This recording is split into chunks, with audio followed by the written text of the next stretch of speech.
Saudaraku, ada satu hukum alam yang sering kita lupakan saat membuka mata di pagi hari. Ketidakpastian adalah satu-satunya kepastian. Leluhur kita di tanah Jawa menyebut siklus hidup ini sebagai cakra manggilingan, roda yang terus berputar. Kadang kita di atas disinari matahari, kadang kita di bawah tergilas kerikil. Hari ini, mungkin kita sedang merasakan guncangan itu. Berita tentang resesi, harga-harga yang merangkak naik, atau istilah ekonomi rumit seperti stagflasi yang membuat dompet dan dada terasa sesak. Secara biologis, wajar jika panjenengan merasa cemas.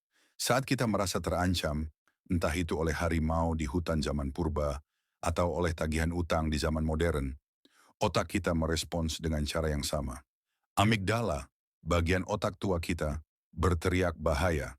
Ia membanjiri tubuh dengan kortisol, hormon stres yang mematikan logika jernih. Akibatnya, kita menjadi reaktif. Kita panik. Disinilah bahayanya. Dalam kondisi panik atau kepepet, manusia modern sering tergoda jalan pintas. Ingin cepat kaya, ingin instan sukses, tergiur skema get rich quick, judi, atau investasi bodong yang menjanjikan angin surga. Sains psikologi menyebut ini sebagai jebakan instant gratification yang didorong oleh lonjakan dopamin. Kita menginginkan hasil tanpa proses. Padahal, saudaraku, tidak ada pohon jati yang tumbuh besar dalam semalam. Alon-alon waton kelakon bukan berarti lambat karena malas, tapi bermakna mindful, penuh perhitungan, dan berjalan sesuai koridor hukum alam. Maka, apa yang harus kita lakukan saat badai ekonomi atau ujian hidup datang menerjang? Jawabannya bukan lari, melainkan mengakar. Alih-alih sibuk mengejar uang yang sedang sulit ditangkap, sibuklah meningkatkan nilai diri. Dalam neuroscience ada konsep neuroplasticity. Otak kita dirancang untuk terus belajar hingga akhir hayat. Jika saat ini usaha sedang sepi atau karir sedang macet, gunakan waktu itu untuk mengasah skill baru. Jadikan diri panjenengan aset yang tak ternilai. Karena rezeki itu sejatinya adalah energi pertukaran. Ia akan datang mengejar mereka yang memiliki kualitas dan manfaat. Secara spiritual, inilah puncak dari ilmu tawakal. Islam mengajarkan kita untuk mengikat unta terlebih dahulu, baru berserah diri.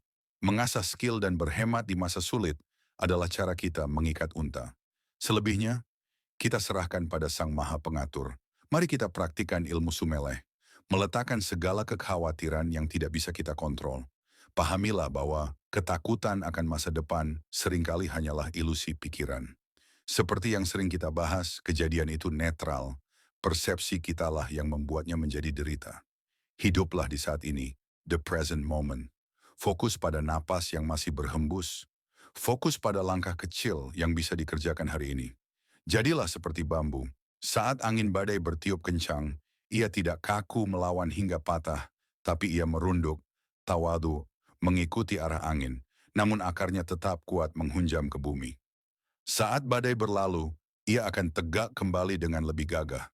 Tetaplah eling, tetaplah berkarya, dan percayalah, Gusti Allah boten sari. Bukti dukung karya ilmiah dan referensi berikut adalah landasan ilmiah dalam naskah di atas. Tentang scarcity mindset, kecemasan ekonomi, mematikan logika. Referensi, mulai Nathan, S. dan Shafir, E. 2013. Scarcity, Why Having Too Little Means So Much, Times Books. Penjelasan, penelitian ini membuktikan bahwa kondisi kekurangan, uang garis miring waktu, membebani kapasitas mental, bandwidth otak, yang secara harfiah menurunkan EQ sementara, dan membuat orang mengambil keputusan jangka pendek yang buruk, seperti terjerat pinjol atau investasi bodong. Tentang instant gratification dan dopamin. Referensi, Folco N.D. et al. 2011. Reward, Dopamine and the Control of Food Intake, Implications for Obesity. Trends in Cognitive Sciences. Konsep ini berlaku umum untuk adiksi perilaku. Penjelasan. Sistem reward di otak yang didorong dopamin membuat kita mencari kepuasan instan.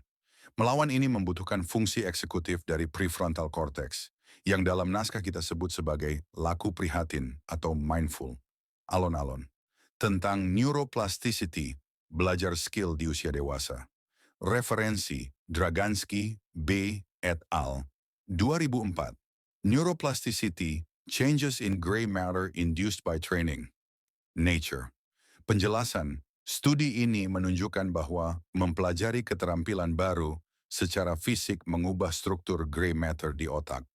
Ini mendukung argumen bahwa investasi terbaik saat krisis adalah upskilling, meningkatkan kompetensi diri, tentang ketahanan psikologis, resilience, dan penerimaan. Referensi, Southwick, S.M., dan Charney, D.S., 2012. Resilience, The Science of Mastering Life's Greatest Challenges. Cambridge University Press. Penjelasan. Salah satu faktor kunci resiliensi adalah realistic optimism dan penerimaan terhadap apa yang tidak bisa diubah, acceptance, yang selaras dengan konsep Jawa Sumele dan konsep Islami tawakal.